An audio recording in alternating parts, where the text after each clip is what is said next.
si vous cherchez un animal petit à donner à votre enfant comme animal de compagnie, je recommande beaucoup plus le rat que le hamster.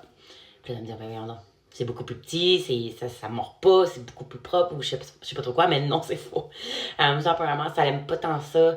Euh, L'activité des humains, parce qu'eux, ils vivent de nuit, nous, on vit de jour, fait comme, on va les réveiller, ils détestent se faire réveiller, donc déjà, l'activité humaine, c'est pas vraiment compatible avec un hamster. Ça a besoin de calme, puis le fait d'être dérangé par les enfants tout le temps, puis tout le temps de se faire prendre, c'est vraiment pas normal pour eux, c'est vraiment pas le fun. Puis même si on les habitue, ils sont comme pas faites pour ça. Ils sont vraiment faites pour être comme dans leur milieu naturel, puis d'avoir des trucs accrochés, des choses à faire, comme des galeries à faire, etc.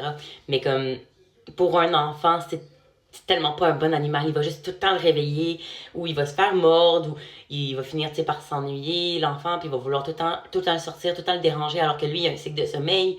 Puis, bref, c'est vraiment pas un bel animal pour les hamsters. Avec tout ce que je vous ai dit déjà en partant, c'est impossible que l'enfant réussisse à mettre assez de litière, à mettre toute la grande cage et tout faire ça.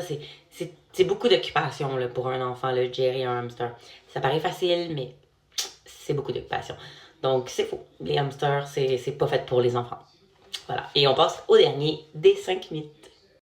Cinquième mythe sur les hamsters, c'est pareil comme les souris. Ça, c'est faux. C'est très faux. Premièrement, la grande différence, c'est qu'un hamster, ça creuse, et une souris, ça grimpe. Donc déjà, c'est pas le même habitat. Une souris, ça va vouloir des choses qui vont vraiment le faire grimper. Un hamster, ça va être vraiment l'inverse. Il va falloir pas le faire grimper parce que c'est tellement pas habile que ça va se planter, ça va tomber. Donc ça, c'est déjà incompatible. Deuxième chose, les souris femelles sont grégaires, ils vivent en groupe. Les hamsters, comme je vous ai dit, c'est non, ça ne vit pas en groupe. Donc encore une autre différence. Puis il y en a plusieurs autres, là, mais déjà ça, c'est une grosse différence. Puis la grosseur. Les souris sont souvent un peu plus petites. Oui, vous pouvez avoir des petits hamsters nains, mais non, je trouve que c'est vraiment différent. Là. Les souris, ça court plus vite, dépendant là, du hamster que vous avez. Mais il y a quand même beaucoup de différences sur surtout leur mode de vie. Peut-être physiquement, vous trouvez qu'ils se ressemblent, même si le hamster a pas tant de queue, puis la souris a une longue queue.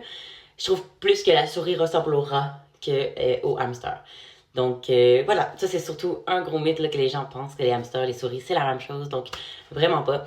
Puis si jamais vous voulez une vidéo sur les souris, je vais vous en faire une aussi, comme je vais en faire une sur les bêtas ou sur les autres petits animaux qui sont malheureusement maltraités sans le vouloir.